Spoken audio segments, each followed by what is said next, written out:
Hi Cherries. За мөн урт хугацааны аяллаа дараа Улаанбаатарт ирсэн байж байна. Тэгвэл офс дээрээ ирээд бичлэгээ хийх гээд байж байна. За өнөөдрийн сэдв бол маш чухал сэдв байгаа.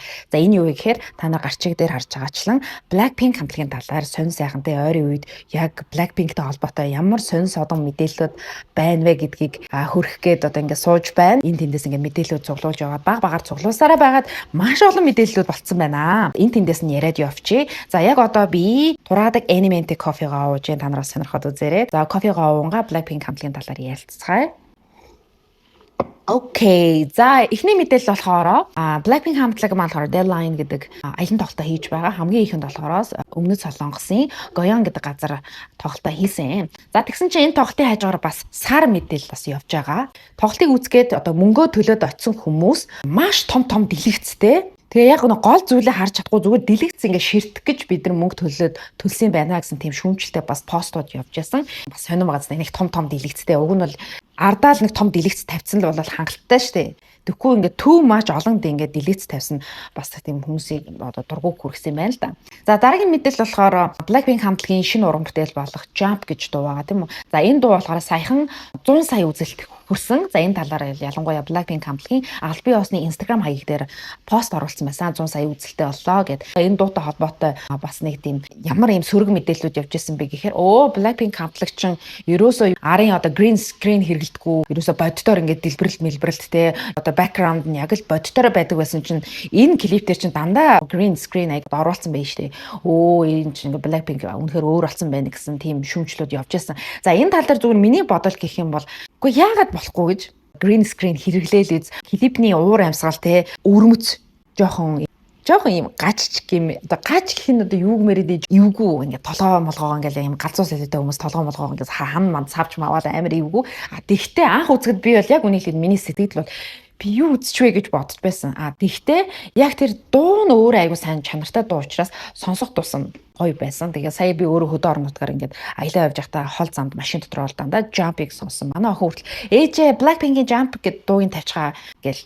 Тэгэл ер нь дуу нь бол үнэхээр гоё байсан. Тэгээ клипний хувьд болохоор угаасаа тэр клипний найруулагч нь тийм үү өөрөө тийм сонь содон клип хийдэг. Одоо ийм нэр хүндтэй хүн учраас Blackpink заавал нэг хэм тутгацсан гэхгүйгээр дахиад эргэн эргэлт хийж байгаа учраас Blackpink арай өөр өнцгөөс харуулж өгсөн болов гэж бодож байгаа. Би бол эргээр бодож байгаа. Тэгээд клип нь надад бол гоё санагдсан. Ер нь гоё. За зүгээр ер нь гоё. За ялангуяа энэ дуу нь штэ Jump гэдэг дуу. За би нэрийн буруу хэлчихэж магадгүй шүү заяа. Нэг дуутай маш төстэй байсан. Зүгээр эндээс баг ингээд sample болгоод авцсан баг ойлгомжтой байсан дөө. Ер нь дуурайцсан гэж хэлж болохоор санаа авсан гэж хэлж болно. За энэ болохоор Dahul гэдэг хүний Meet Her at the Love Parade гэдэг нэртэй дууны эхлэл бүр үнэхээр энэ Jump гэдэг дуутай үнэхээр төстэй заяа. Тэгээд дахил тэсгэн ч гэсэн үнэхээр адилхан байсан. Ерөөсөө сонсоод энэ чинь Blackpink-ийн Jump биш дээ л гэж шууд бодно.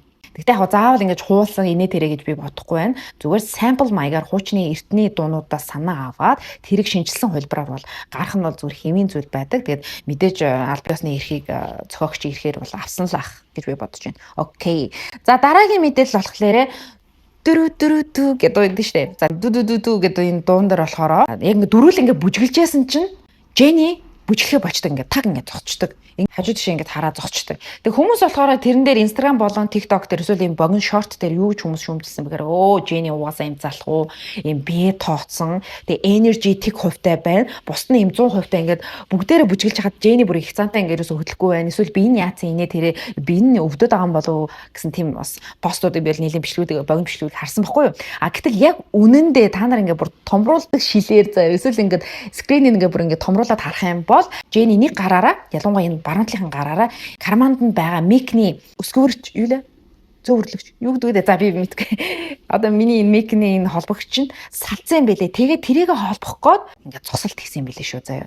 Ерөөсөл учир жанц нь тэр юм бэлээ. Тэрнээс бол Jenny салхуудаа бол биш. Яг ингээд сайн харахад Jenny бүр ингээд холбочоод тэгээ ийшээ харчаад тэгээд өрөөсөө ингээд гахсан байл. Хөөе Jenny бүжиглээч яасан бэ гэл ингээд харж байгаа байхгүй. Гэтэл Jenny л хөөх инээмсэглээ. За гэл тэгээд микрофон атайхан болгочонгуудаа тэг өргөжлүүлээ бүжиглчихэж байгаа. За нэг юм байсан. Та нар бас харсан байх те. За дараагийн мэдээлэл хэдүүлээ зүг гяс яриа авчаа. За Rosé-тэй холбоотой байна. За Rosé болохоор Jump гэдэг дууны бүжгийг дутуу бэлдсэн тийм цээжлэлтэй бэлтгэл цаа хийгээг өгсөн тийм шүүмжлээс явж яасан. Jump гэдэг дууг ингээд эхлүүлэхдээ ингээд Rosé эхлээд эхэлдэж шээ. Тэрэн дээр Рүсэ ингээ бүдэрчдэг заяа. Дараагийн тоглолтод болохоор Рүсэ бүжгээ марцчихдаг. Бүр ингээ нөгөө хэд рүү харал. Одоо яг л яана гэдэг өөрөө ч гэсэн бүр тэрэндээ бандаад гэд орилж байгаа нэг тийм бичлэгийг бас та нар үзсэн баг. Тэгээд хамгийн гол нь Рүсэ хичнээн ингээ jump гэдэг дуун дээр сайн бэлдээгүй эсвэл жоохон тэр тухайн үедээ жоохон мартсан байсан ч гэсэн хамгийн хөөрхөн айгуу тийм зүтгэлтэй. Тэр яасан гэхээр өөрөө Instagram дээр нэг бичлэг оруулсан байсан л да. Тэр нь болохоор Рүсэ яг ингээ jump гэдэг дууга одоо бүжигчэнтэйгээ хамт ингээд тайзны ард ингээ бүжгэлж бэлтэж байгаа бичлэг болгоод оруулсан байсан. За энэ болохоор мэдээж нөгөө зарим нэг хүмүүсийн шүмжлэлийн хариу болгож би бэлтэж байгаа шүү, би алдаж болно, алдаагаа харин дахиж давтахгүй. Би сайн бэлдэж байгаа шүү. Ялангуяа jump гэдэг дуу зөвхөн энэ jump гэдэг дуун дээр тэр ингээ муулаад байгаа хүмүүсийн амын таглах үүднээс бас тэг хариу цохилт өгсөн болов уу гэж бодоод байгаа. Тэгээд надад аяг хөөрхөн санагдсан. Дараагийн мэдээлэл болохоор нэг залуу өөрийнхөө Instagram хаяг дээр нэг reel оруулсан байсан байхгүй юу. За тэр нь болохоор $15,000 VIP суудалт VIP seated ингэ суухын тулд $15,000 төлсөн гэсэн байсан. Гэхдээ тэр залуу яг ингэ яриг сайн сонсгоо бол яг төлөөгүй зүгээр ингэ ажлын шугамар урилгаар очсон юм байлээ. Тэгээд зөвхөн нэг хүний $15,000 биш. Тэгээд зөвхөн тэр суудал нэг ширээ захиалдсан шүү дээ. Бид нэг ингээ сая төгрөгөөр ч юм уу 3 сая төгрөгөөр ширээ захиалдагтай адилхан дотроо ингээ уух муух юмтайгаа байдагтай адилхан зүгээр $15,000 тэр ширээг тэр одоо хэсгийг мөнгөний төлцсөн гэсэн.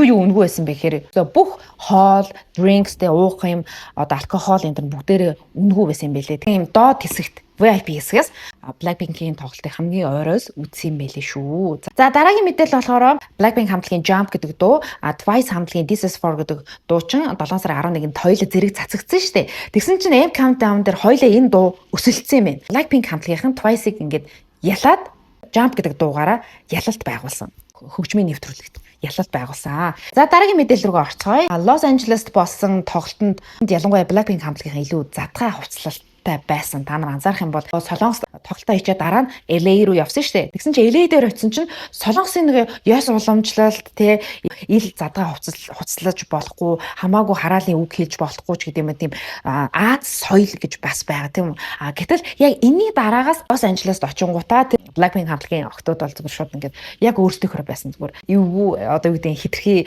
одоо Eros бүжиглдэг ч гэдэг юм уу, задгай хувц өмсдөг ч гэдэг юм уу. Арай ийм чөлөөтэй басан гэх юм уу. Жишээ нь Jenny гэхэд шууд тэйжээ тийм левчгээ харуулсан юм билээ л те. Jenny гэсэн бичгтэй тийм bra байсан байхгүй юу. Тэгээ тэрийг харуулж шууд ингэж онгойлгож харуулж маруулаад байсан л та.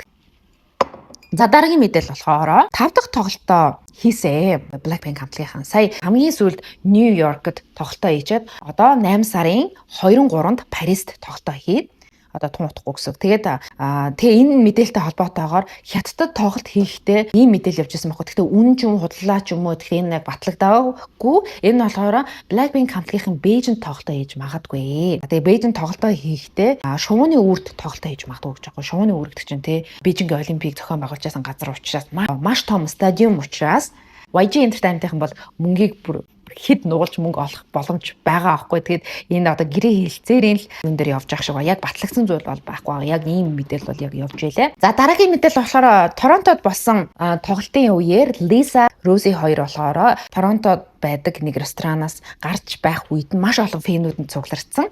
Бичлэг хийгээд зураг дарж ийсэн. Тэгээд би хамгаалагч нартайгаа менежертэй ингэ явж байсан байхгүй. Хоёулаа бүр ингэ нуугдаад байгаа байхгүй. Амьдаа л нуугдаад ингэ хүди малгай өмстэй хэрнээл хүмүүс ч шууд танигдаал. Тэгээд хамгийн гол нь тэр хоёр маань аюу хөргөн ёслоод фэнүүдтэй ингэ хөргөн мэдчилж байсан. За дараагийн мэдээлэл рүү орцгоё. За Lisa-гийн ялангуяа тайзан дээр гарч ирчээд байгаа outfit нь бол таалагдж байгаа. Маш тийм гоё гэл зэл тэ бүр ингээ ач холбогдол өгсөн мэдэгдэж байгаа байхгүй. Нэг хувцлтыг нарсан чинь өгзгөн бүр арай л хитрхи ил. Бараг л өгзгөн гараад байна. Тэр надад арай жоохон too much санагцсан. Яг бол босод гурав нь яг ингээд хэвэн баахгүй ингээд зөөр ингийн хувцтай байжсан. Лисагийн бүр хитрхи гэдэг өгзгөн гарсан байгаа байхгүй. Тэгээд та нар энэ дээр юу ч бодож байна? Эсвэл зүгээр гэж бодож байна уу? Гэхдээ яг Лиса гоё битэм чинь зүгээр л хэвэн л харагдаж байгаа. За окей, дараагийн мэдээлэл болохоор надад энэ бичлэг үнэн супер санагдсан зав. Яасан бэ гэхээр Blackpink хамтлагийн тоглолтоо хийж байхдаа Look up in the sky, it's a bird, it's a plane гэд тэнгүүд яг тэнгэрт ингээ харангууд одоо шуу нисэж байгаа юм шиг ингээ боловч цаана яг ингээ тухайн үед онгоц нисэж таарсан. Тэгээд яг энэ үед ингээд солид бодуулаад давхцал юм аяг гоё тэр дууны үгтэй нь яг тэр онгоц нисэж байх үедээ таарсан учраас надад л энэ бичлэг бас вау. Эсвэл цаанасаа бэлдсэн үү? Эсвэл за бэлдэн тэгж байхгүй дээ маш гоё санагцсан. Одоо Канадын Торонтод болсон одоо тоглолтын 2 дахь өдөр нь шүү дээ. Лиса яг гоо мэдээж ингээ хувцлан дээрээ бүгдэн дээр амар ач холбогдол өгсөн хэрнээ. Би бүр яг тэр хувцыг хараад бүр гайхаад заяа. Тийм богино бичлэг харж байгаа нь ингээ харсан чинь Лиса ингээд үсээ ингэж байгаа заяа. Тал авч жаад ингээд зүгээр ингээ бооцсон. Тэгээ дээгүүр юм цагаан хүүдий өмссөн. Доогуур ингээ зүгээр юм амар юм гялцэл юм шигтгээтэй гялтгандаг юм джинс өмд өмссөн заяа. Цагаан кет өмссөн байсан байхгүй юу. Тэгэхээр би тэрийг харчаад нарийч тоглолтын үеэр бишүүлгүүдээ дарсан чинь яг тайзан дээр энийг өмссөн юм билээ. Тэгээ бусад гурав нөхөр ингээ харан ингээ хувцтай өөрөө зүгээр бэлтгэл дээр ингээ бүжиглэх гээд зүгээр за бүжиглээ доо гэж байгаа яг ингэж байгаа юм шиг гараад ирсэн баа аахгүй. Тэгээ тоглолтын үеэр зүгээр хувцалтуудыг харах юм бол маш гоё ач холбогдол өгсөн хэрнээ яг энэ дээр хитрхи ингээ зүгээр хитрхи ингээ би зүгээр хогоо хасах гад гараа явж байгаа юм шиг харагдчихсэн надад яг үнийг хэлээд би тэгтээ одоо яг үнэнгийн л хэлий заяа. За Рүсэ нэг стори дээр нэг хувийн онгоцонд одоо ингэсэн байсан л да. New York you are next тэ Нью-Йоркийн одоо дараагийн та нар шүү гэсэн тийм стори тайлбартай стори оруулсан байсан. Надад лав энэ амар тийм супер санагдсан.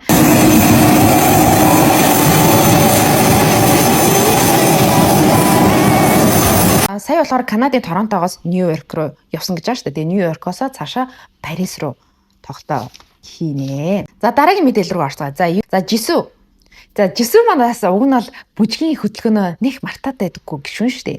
Тэгсэн чинь Жисүү маань бүжгийн хөдөлгөөнөө ингээ мартцсан байсан. Бүр ингээ мартаад. Гэтэ яг үе тайзан дээр гараад өчнөө олон бүжиг өөрөх нь одоо соло уран бүтээл за тэгээд хамтлагийн уран бүтээл тийм бүжиг гэсээр байгаа төөрөлддөг баг та. Тарих толгойн ингээд хүн самуурна штэ. Ер нь ингээл энэ хэцүү. Тэгээд тэр хөдөлгөөнийг ингээд бүгдийн робчиг ингээд төгс хийнэ гэж байхгүй. Яг Лиса л төгс хийх баг. Тэрнээс бол бүжгийн хөдөлгөөн олж исэн мартсан байсан. За одоо дараагийн мэдээлэл рүү орцгоё. За дараагийн мэдээлэл болохоор Jump гэдэг дууны та нар одоо постэр зургийг харах юм бол надад бас их тийм мэдрэмжтэй санагдсан. Яа тэгэхээр Лиса маань ингээд юм шар өнгийн бодоологтой, Рүсэ болохоор саарал, Жени болохоор хар өнгөтэй, Жисүү маань болохоор улаан өнгийн топ одоо дээгүүр цамц өмссөн байсан тийм үү. Тэнгүүтээ өнгөний хослыг харах юм бол амар зөвүүн заяа. Та нар бүр наривчлалтай хараарай заяа. За яасан бэхээр Лиса Бэйлийг нь харах юм бол ийм шигтгээтэй star тэгээ одоо од байгаа. За од чинь өөрийнх нь одоо Лисагийн тодтогдол байхгүй юу? Лиса өөрийнх нь одоо rock star ч гэдэг юм уу? Соло уран бүтээлүүд дээр дандаа ийм одыг харуулдаг. Од ингэж гялтгандаг ч гэдэг юм уу? Гялалцдаг тийм одоо эмблемийг айгу харуулдаг шүү дээ. Тэнгүүтээ хамтын одоо хамтлагийн уран бүтээл дээр постэр зурган дээр өөрийнхөө онцлогийг харуулах үүднээс Бэйлийн дээрээ ийм одтой байсан надад бол үнэхээр супер гой санагдсан. За тэгээд дараагийнх нь болохоор Рүсэ юм саарл өнгөтэй байж яснаа гуйн дээрээ юм хоёр саарл өнгийн чимхлүүртэй байсан шүү дээ. Одоо юм гоёлтой. Тэр нь ингээд сааралтайгаа өнгөний хослол ингээд гой тохирч өгч байгаа байхгүй. Тэгээ өөрөх нь үс нь болохоор хамгийн одоо хит уран бүтээл болох Apathy гэдэг дууны клип дээр юм буржиг үстэй үсээ ингээд бооцсон байдаг шүү дээ. Яг тэр стилийг яг энэ клипэн дээрээ ч гэсэн одоо яг үсний цацалтаа ингээд байлгасан. Бас л Лиса өөрийнхөө одоо рокстарыг харуулсан бол харин Рүсэ өөрийнхөө Apathy гэдэг одоо хит дууга тэр өөрийнхөө стил имижийг яг энэ Jump гэдэг дуун дээр клипэн дээр гаруулж ирсэн надаа айгу гой санагдсан. За үүнээс гадна энэ постэр зурган дээр болохоор Jenny юм хар өнгө хувцастай байдаг. Тийм үү юбкнийхэн доор хэсгээр Chanel гэж бичсэн байдаг. За мэдээж Chanel гэхээр бид нар хар цагаан өнгө шууд санаанд орж ирнэ шүү дээ. Одоо Human Chanel гэж хэлдэг учраас Jenny энэнгээрээ бас хувцлан дээр Chanel гэдэг брэндээ оруулж өгснөөрөө бас өөрийнхөө Human Chanel гэдгээ бас тодтогдож өгч байгаа байхгүй юу. Зүгээр энэ миний л бодол шүү. За дараагийн нь болохоор Жисүү байна. За Жисүү болохоор одоо яг юм Flower гэдэг дуун дээрээ ч гэсэн улаан өнгийг айгу харуулдаг штэ. Улаан өнгийн одоо хувцастай байдаг. Яг тэнгүүл яг энэ клип дээрээ болохоор бас өөрийнхөө улаан өнгийг тодтогдож өгч байгаа. За үүнээс гадна гарын ийм кист гэх хөлөө юу гэдэг вэ? Одоо гарын энэ шар өнгөтэй байснараа Лисагийн шар өнгөтэй ингэж хосолж өгч байгаа байхгүй юу? Мэдгүй би лав өөрөө зүгээр тэгэл хараад бодсон гэх юм уу. Тэгээд надаа энэ постерын зураг бол их таалагдсан. За дараагийнх нь болохоор би юу ярих гэж бодож байлаа. Рүсэ маань Apathy гэдэг дуугаа дуулж байхдаа доош ингээ буугаад фэнүүд рүү очих гэсэн чинь шууд ингээ хальтраад нэг шатан дээр хальтарч байгаа ингээ дэг бүгдэндээ хальтраад унчдээ штэ. Тэгин ч гусаж хальтарч унсан. Тэгэх үедээ эндээ микрофоноо барьчаа баруунтлын гараараа ингээ эвгүй унсан юм шиг байна. Тэгээд өөрөө зүгээр ингээ хүмүүсээр ингээ цааш ингээ дуугаа өргөлөөлөө явж байхдаа гараа ингээ харж идэг. Тэгэхээр гар нь амар өвдсөн болол гар руу гарч байгаа штэ. Тэгээд тэрний маргааш нөлөө нөгөөдөр нь Нью-Йоркд илүү Торонтод илүү гадуур ингээд алхаа явж байхад нь папаразууд ингээд зургийг дарж байхгүй юу. Тэгсэн чинь ингээд тэр папараццийн зургийг ингээд ойртуулаад харангууд Рүсэ маань гараа ингээд бооцсон байдаг ингээд. Хуруу шархны ингээд лентээр ингээд ороодсон. Ямар ч тач яг Рүсэгийн гар нь одоо бол гайгүй байгаа юм шиг байгаа юм. За дараагийн мэдээлэл болохоор энэ зүгээр л миний л бодол шүү заяа. Гэхдээ яг энэ Instagram дээр бас явж байсан л та. За энэ болохоор та нар бодоод үзтээ. Одоо Blackpink хамтлагийн дөрвөн гишүүн автайгаа адилхан уу, ээжтэйгээ адилхан уу, хэнийг дуурайсан бол гэж та нар бодож үзсэн. За Жисүү болохоор яг л ээжигээ дуурайсан юм байлээ. За тэгээ Рүсэ ч гэсэн ээжигээ дуурайсан. Гэхдээ автайгаа бас төстэй мэдээж аав явах юм чинь төстэй л байлгүй яг. Гэхдээ ээжигээ илүү дамгааж дуурайсан байлээ. Лиса ээжигээ дуурайсан. Яг аавын зураг нь бол байдгүй та нар мэдээж тэ хойд аав гэдгийг та нар мэдэх бах. Тэгэхээр яг төрсөн аав нь хин гэдгийг одоогор бол нууц хэвээр байдаг. Гэхдээ Лисаг харах юм бол яг л ээжтэйгээ адилхан. За Jenny болохоор яг аль биесаар яг аав нь хин гэдэг нь тодорхой болоогүй. Гэхдээ Jenny харах юм бол яг л ээжтэйгээ адилхан байдаг. Тэгэхээр Blackpink хамтлагийн дөрвөн гишүүн маань дөрвөлээ ээжигээ илүү их дуурайсан, ээжийн генийг илүү их одоо авч төрсэн охтууд байх нэ. Энийг зүгээр би ярмаар санагдаад зүгээр ингэ чимхлүүрсгээр оруулчлаа шүү. За дараагийн нь болохоор ялангуяа энэ жилийн аялан тоглолтын бас нэг онцлог зүйл байсан бэхээр дэлгэц байсан. Арын маш том юм дөрвөн дэлгэц. За дэлгэцэн дээр яг дөрүүлгийг нь харуулж байгаа юм л да. Ингээд дөрүүлээ ингээд зогсоод тэгтээ хол зайтай ингээд зогсож хахад яг дэлгэцнийхаа урд талд нь дөрүүл ингээд зогссон баахгүй ингээд нэг нэгээрээ. Яг одоо Жисүү дуулах үед нь Жисүүгийн дүрс нь гарч ирчээд бусдынх нь ингээд юм зүгээр үүл мүйл те өөр дүрс мөрс ингэж гарч мараад нөгөө гурыг харуулахгүй гэсэн үг. Яг тэгээд дараагийн Лиса ингээд дуулах болонгол Лисагийн лайв бичлэг гарч ирээд нөгөө гурыг нь харуулахгүй ингэж байгаа дүрс бичлэг надад бол бас их таалагдсан. Энэ бас маш гоё. Мэдгүй надад л энэ аяг гоё тийм шинэлэг санагдсан. Надад бол таалагдсан. Та нар нэр энэ богино TikTok бичлэгийг харсан Рүсэ тайзан дээр одоо өөрхөн соло уран бүтээлийг одоо дуулахаасаа өмнө тайзны доор хэсэгт одоо тэр одоо юу гэдэг Торонтод очингууд Торонтогийн хамгийн алдартай пиццач гэдэг юм уу, кофеч гэдэг юм уу, хүнсний юм жигнэмгч гэдэг юм уу те Нью-Йоркт очсон бол Нью-Йоркийн алдартай хүнсний бүтээгдэхүүн. Энэ тэнд очсон газрынхаа алдартай ингээд зүйлсүүдийг идэж байгаа нь маш тийм мэдрэмжтэй санагдсан байхгүй юу?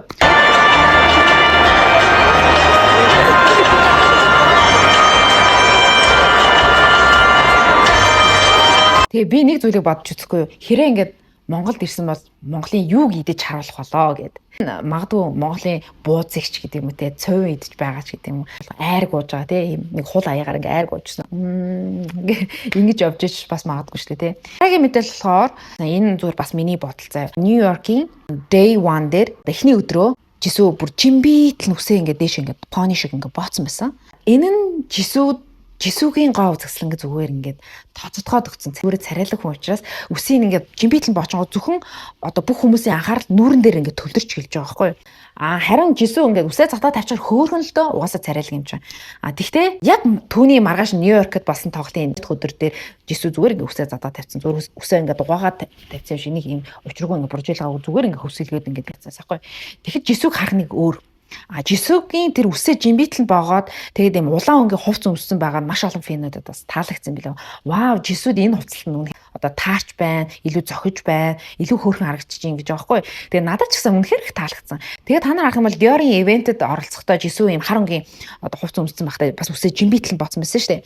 Earthquake гэдэг дуун дээр ч гэсэн үсээ жимбитлэн боцсон байсан. Тэгэхээр үсээ боочхороо маш төгс төгөлдөр харагдаж байгаа байхгүй. Дүгнэлт маягаар би бас нэг зүйлийг хэлээ заяа. Би нэг бичлэг харсан байхгүй Day 1 гэд Blackpink хамтлагийг дебют хийгээд тайзнаар одоо анхны үзүүлбэрээ үзүүлчихэд дуусаад арын тайз руу орохдоо арын багийнхантайгаа ингээд уулзж байгаа тий.